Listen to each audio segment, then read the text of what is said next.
আমাদের দলে যোগ দিতে চাইছিস? আমরা যদি তোকে দলে না নিই তখন কি করবি? দলে যোগ দিতে আসেনি, প্রশ্ন আছে। আমার মঞ্চে এসে তুই আমাকেই প্রশ্ন করতে চাইছিস? অনেক সাহস তো তোর। উঠতে চাইছিস ও? যখন ডানা ছেটে দেব তখন বুঝতে পারবি কত ধানে কত চাল।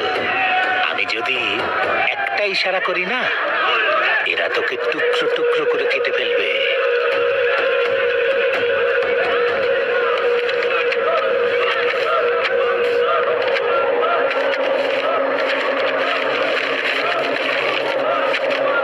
এই রাজ্যের 32টা জেলায় 32 রকমের সমস্যা রয়েছে স্যার।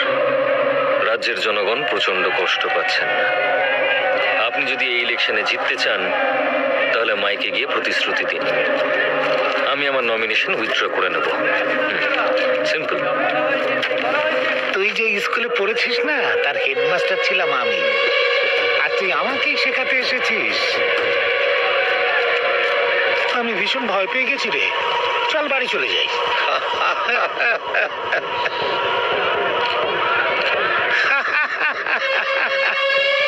এইটার জন্য ওরে 30 বছর ধরে এই রাজনীতির খেলায় আমি খেলছি। নির্বাচনের সময় কি করতে হয় সেটা আমি জানি।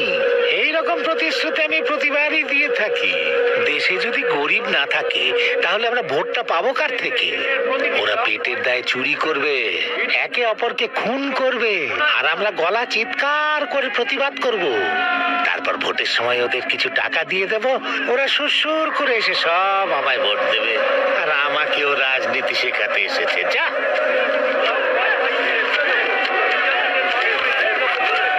না, আপনি বোধহয় একটু ভুল করছেন। ওরা নিজেদের খিদে আর কষ্টটাকে সহ্য করতে পারে, কিন্তু আপনি যদি ওদেরকে কুকুর মনে করেন না, তাহলে কি হবে জানেন? কেটে পিস পিস করে দেবে।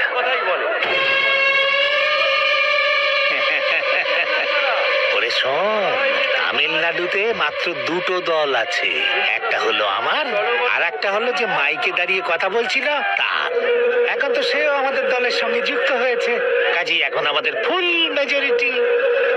দেখ, ভোট হলে আসন সংখ্যা বেশি আমাদেরই থাকবে, আর যে ভোটগুলো পাওয়া যাবে না তাদের কিছু পয়সা খাওয়ালেই সুরসুর করে ভোটগুলো আমাদের দিয়ে দেবে। যদি আপনারা আসন বেশি পান তাহলে তো সমস্যাগুলো সমাধান করা বেশি সহজ। আরে তুই কি পাগল হয়ে গেছিস? আরে এখানে টাকা চড়িয়ে ভোট কিনতে হয়, কেউ একে বোঝাও। 234টা এমএলএ আর 36টা মন্ত্রী যা মাইনে পায় না, কাগজে লেখা আছে। আমি যদি এলাকাটা দখল করতে চাই তাহলে আমার 1 মিনিটও সময় লাগবে না।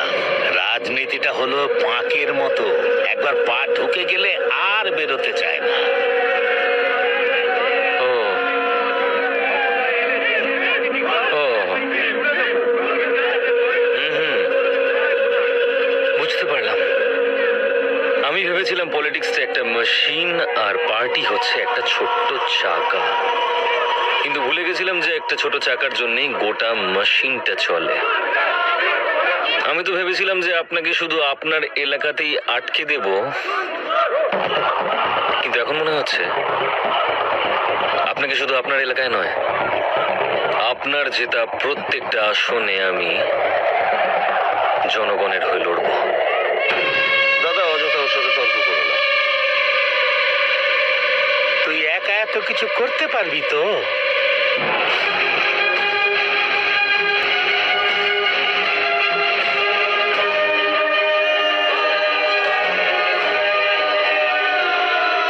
আপনি বলছিলেন যে রাজনীতি একটা পাঁকের মতো, তাই না?